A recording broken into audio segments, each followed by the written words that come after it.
Jai Gurudev, Jai Gurudev, Ana, Andréia. Vamos seguir em frente.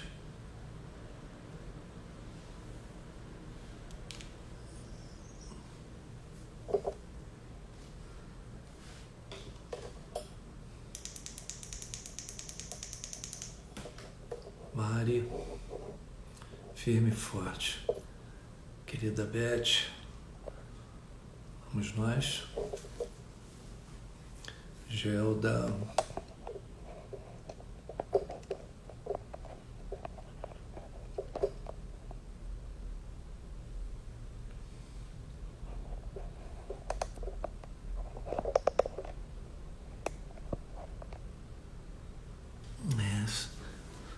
uma coisa aqui.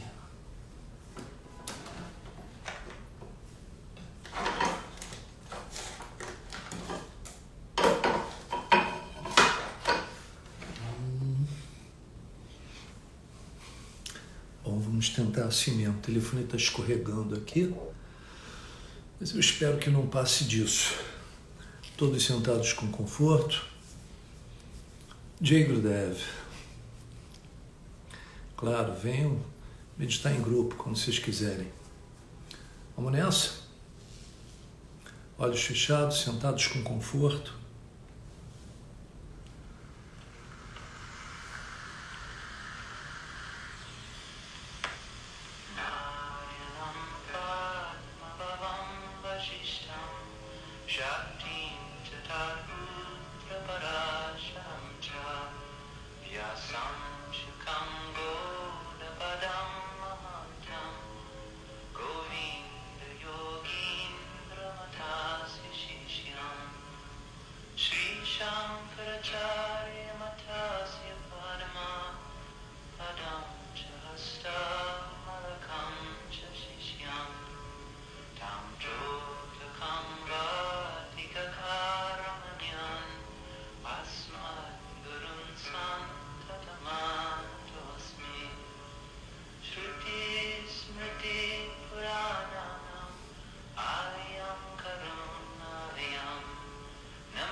Jai Gurudev, olhos fechados, confortavelmente sentados, postura ereta.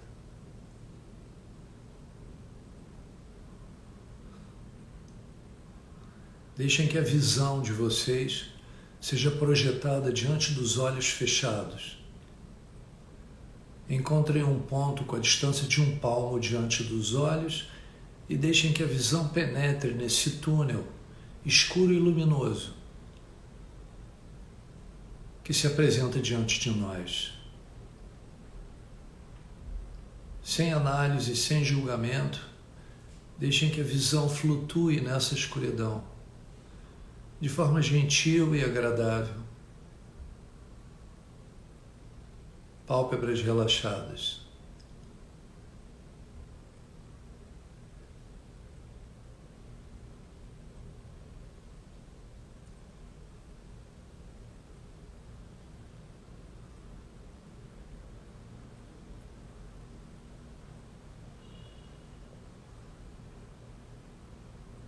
Mandíbula relaxada, ombros, braços pesados ao longo do tronco, mãos sobrepostas sobre o colo.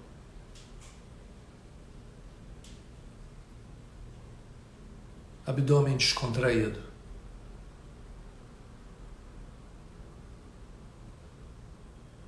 Mergulhem nessa caverna escura.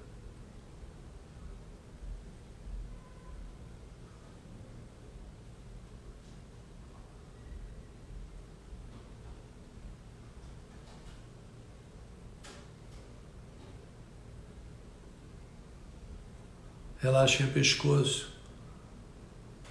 Deixem a cabeça pendida sobre o peito.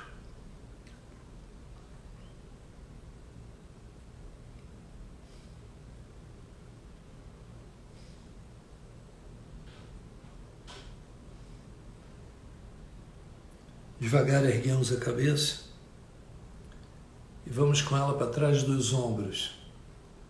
Mandíbula relaxada, pálpebras relaxadas.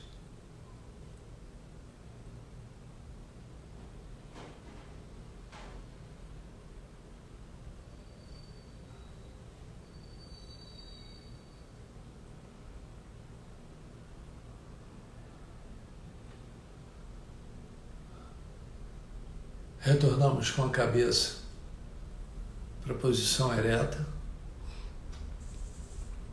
delicadamente lado esquerdo, lado direito.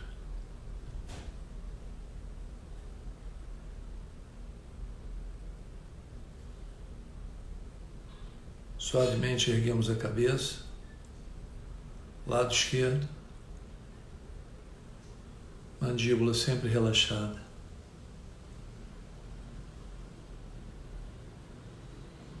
Devagarzinho trazemos a ponta do queixo para a ponta do ombro esquerdo.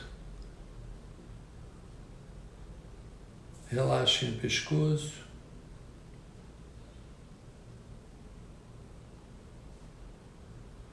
Deixem que a cabeça descreva um círculo. 360 graus, passando pelos dois ombros. Abdômen relaxado.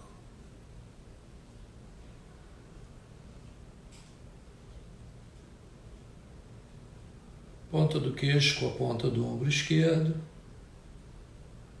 Retomamos o movimento inversamente.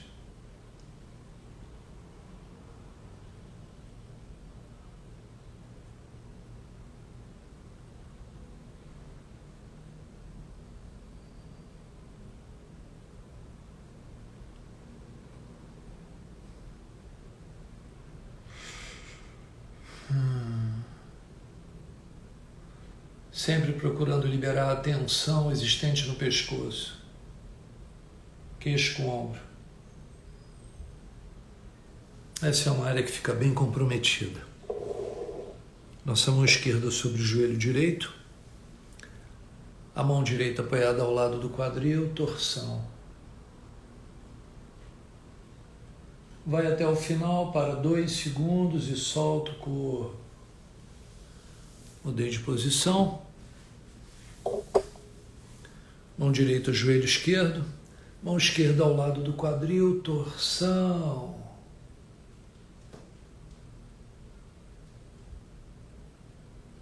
Relaxa.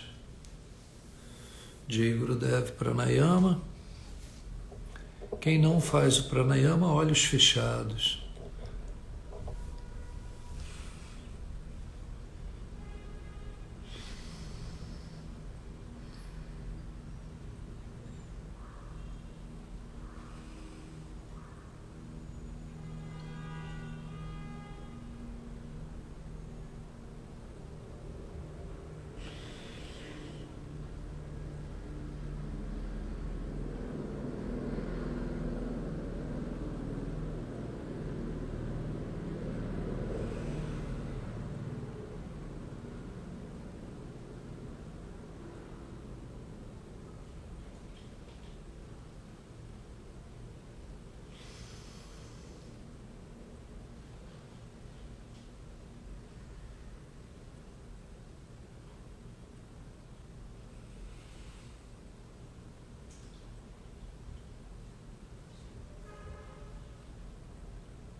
Jai Gurudev. Jai Gurudev, meditação.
Jai Gurudev.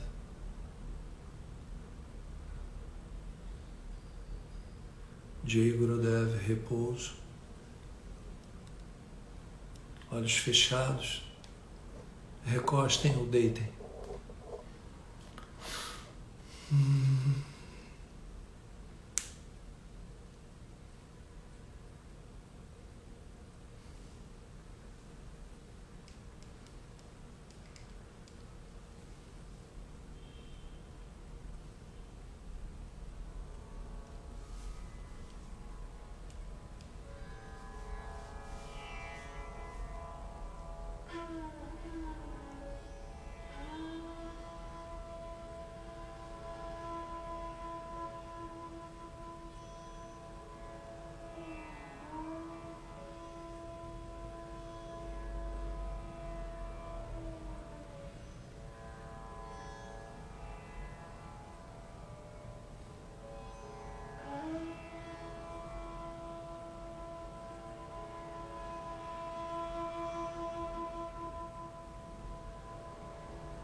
Esse foi o Gandharva Veda, apropriado para o horário que nós estamos,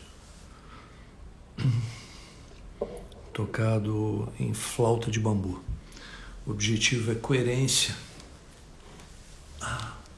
no meio ambiente, no recinto onde a pessoa se encontra. Existe um tecido que permeia toda a existência, hoje conhecido pelos físicos quânticos como o campo unificado. Muitos anos atrás, como exemplo, eu cito Einstein, que achava que poderia conhecer os pensamentos de Deus, como ele poeticamente apresentava. Anos de estudo, uma vida inteira, e surgiu então a teoria da relatividade. Anos após, alguns cientistas conseguiram formular uma equação através da qual descobriram que o universo é formado por 4 forças que se integram. São elas força de interação débil, força de interação forte, as forças que mantêm o núcleo de um átomo coeso e as forças que resultantes da dissolução do núcleo de um átomo. Além dessas duas, nós encontramos o eletromagnetismo, a força eletromagnética. E junto com essas 3, o que é chamado de força gravitacional ou gravidade, que permite que todas as esferas no firmamento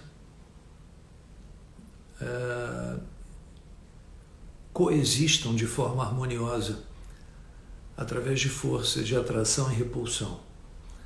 Força eletromagnética, nós sabemos que está relacionada à energia que move tudo no planeta, que se relaciona à energia, e isso é praticamente tudo.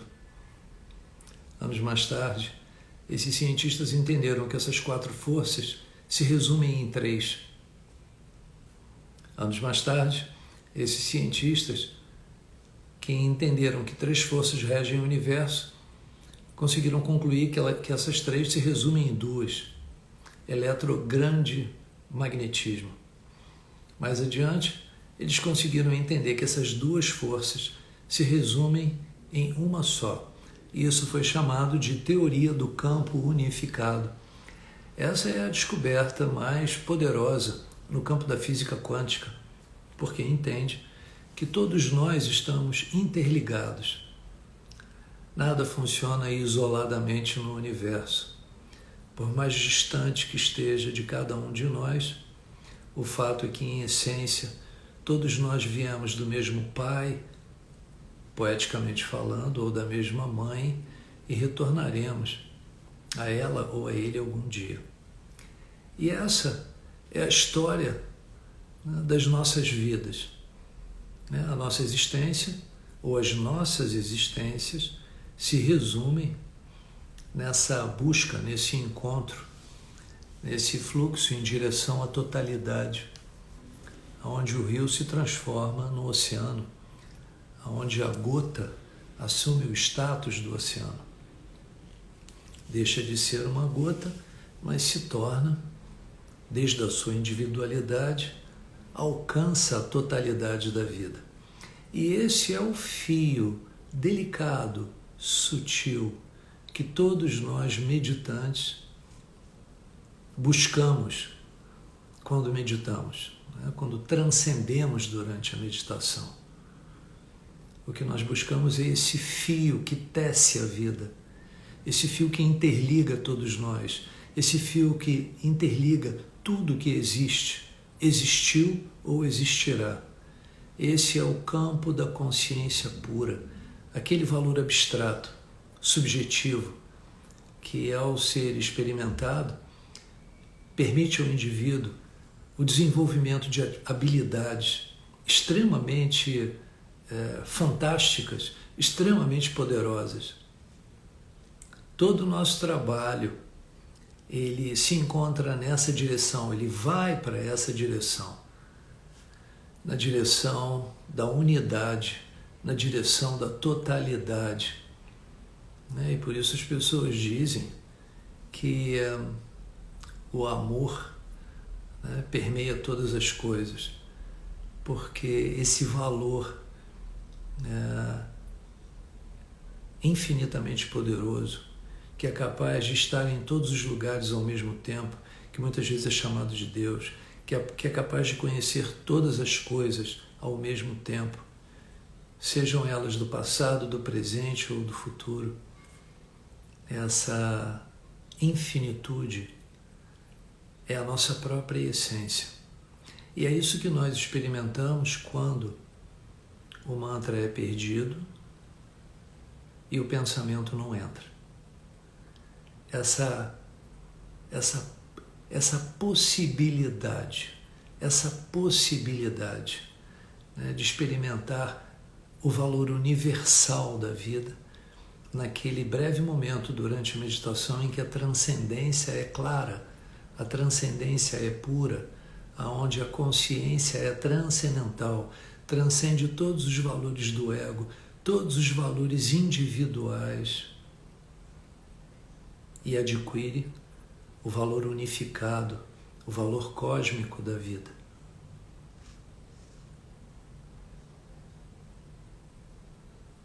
Imaginem a roupa, né, de uma noiva que é tecida, cheia de flores. Todas essas flores são interligadas por um fio que prendem essas flores no tecido do vestido. Assim somos nós, né, flores num jardim celestial, todas elas interligadas por esse valor de inteligência, né, que é capaz de nutrir todo o universo a partir de um campo não só infinitamente grande, mas completamente escondido de todos nós. Maharishi gostava de dar o exemplo de uma árvore. O que faz com que uma árvore seja saudável é a capacidade dela de absorver os nutrientes do solo, transformando esses nutrientes em seiva.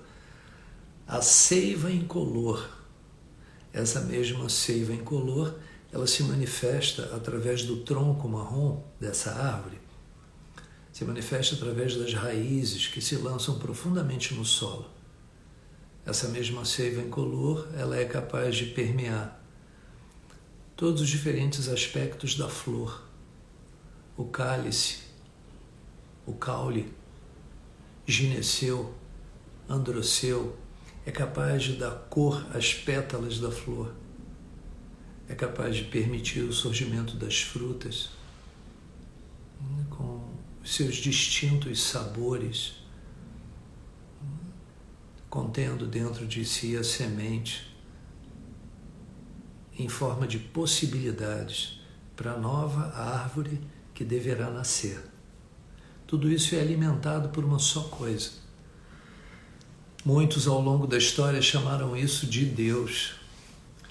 Maharishi gostava de exemplificar esse valor unificado como sendo a seiva que permeia toda a existência, todo o tempo, espaço e causação.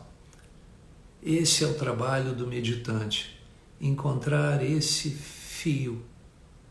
O mundo está em constante fluxo, ele é como um rio, ele flui, mas por trás de todo esse fluir, mudança e fluxo, deve haver um fio comum que mantém tudo unido por um campo de inteligência. A mudança não é possível sem que algo permaneça absolutamente estável, sem mudanças. A mudança existe só na superfície. Junto com o elemento imutável, se não houvesse esse elemento imutável, todas as coisas se desintegrariam. Existem somente dois tipos de pessoa. Um deles é o que fica muito encantado com as flores do tecido do vestido da noiva, e se esquecem que essas flores elas estão interligadas por um fio. Essa pessoa vive uma vida que não pode ter um valor durável ou um significado mais profundo. Porque tudo que essa pessoa se agarra se desvanecerá, irá se dissolver entre os seus dedos. Hoje ela o fará, amanhã se dissolverá. Será como fazer castelos de areia, né, ou lançar barquinhos de papel. O segundo tipo de pessoa, ou de pessoas, procura o fio e devota toda a sua vida, né, na busca, na habilidade de se sustentar, né, nesse valor que nunca poderá ser perdido. Esse é o nosso trabalho como meditantes. Na verdade, nós estamos em busca de algo que para a maioria das pessoas parece quase que insanidade. E a gente, quando você sabe que é a consciência na qual a vida externa acontece, o que o indivíduo ganha é independência. Independência do que existe externamente. E com isso ele perde a necessidade de buscar a sua identidade nos fatos, nos lugares, nas situações. É como se a vida, de certa forma, ficasse sem graça no externo. Em outras palavras, né? As coisas que acontecem ou deixam de acontecer perdem a importância, perdem o peso, perdem a gravidade. Sua vida passa a ter uma outra graça, um valor de leveza imenso. O mundo é então visto como uma dança, né? Como uma dança da forma, só isso. Quando você sabe quem realmente é, tem uma enorme e intensa sensação de paz, né? Isso cria uma estabilidade interna tão grande e, de certa forma, acaba com a ansiedade da gente tentar localizar a felicidade no campo externo. Essa sensação a gente pode chamar de alegria, porque alegria é isso, né? Uma vibrante e intensa paz. É a alegria de saber que o seu ser é a própria essência da vida. Antes da vida assumir uma forma. É a alegria de ser quem você é, né? Em realidade. Na realidade, né? E não esse engano constante que a gente costuma experimentar na superfície. São tantas fases da vida, né? O indivíduo mora no Havaí, depois vai morar em outros cantos, sempre buscando a felicidade. A vida da maioria das pessoas é conduzida pelo desejo e pelo medo. O desejo é a necessidade de acrescentar algo a você, né? Para que supostamente o indivíduo possa se sentir mais pleno, mais inteiro, curtir mais. Todos os medos, por outro lado, né, eles se referem ao medo de perder alguma coisa. E, portanto, a instabilidade que isso poderia gerar pelo fato da pessoa se sentir menor. Esses dois movimentos nos impedem, né, de perceber que ser não é algo que possa ser dado ou tirado da gente. O ser em sua plenitude, ele, como a galera costuma dizer, né, já é. Ele está aí o tempo todo, não tem para onde correr. O nosso trabalho é localizar esse fio muito tênue, muito delicado, né, que é capaz de permear toda a criação. E aí a relação de amor ela se torna muito diferente. Eu vejo que hoje em dia o sexo para as pessoas é um troço tão relevante, né? Move tanto a sociedade, né? Que no fundo ele não é nada comparado com a fusão, né? Que é capaz de acontecer quando duas pessoas estão simplesmente juntas. experimentando amor juntas, em reverência, né, à própria vida, como se fosse em oração, né, diante da vida.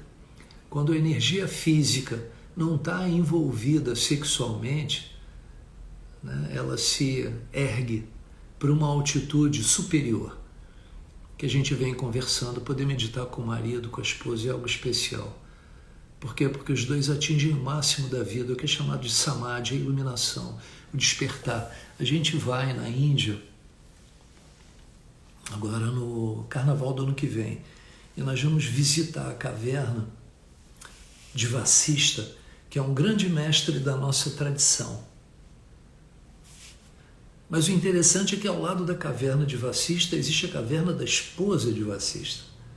O que aconteceu? Depois de criarem filhos, né, depois de crescerem juntos materialmente, né, depois de viverem uma vida envolvida com questões sociais, os dois se retiraram e buscaram Deus dentro de si.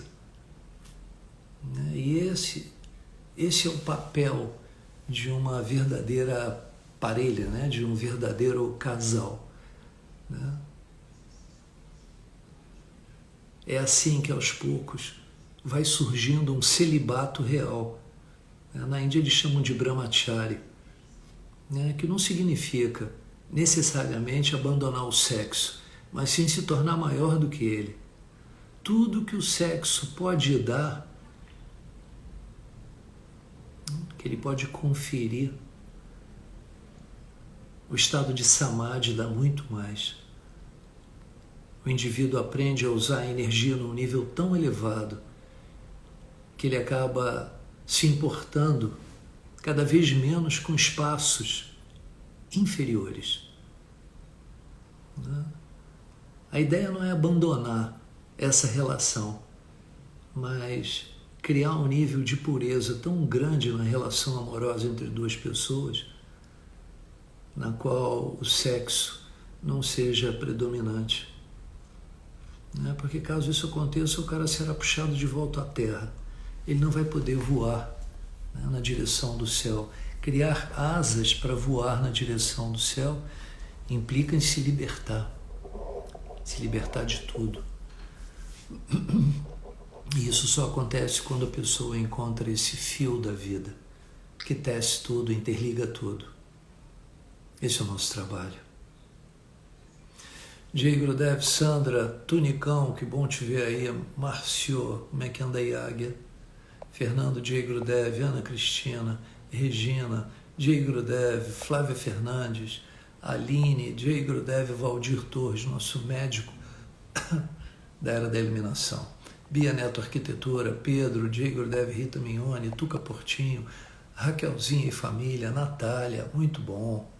Marcinho Borba, nosso delegado da Era da Iluminação. Beth Viana Pinto. Vejo vocês amanhã. Um grande beijo. Pensem nisso. Jai Gurudev.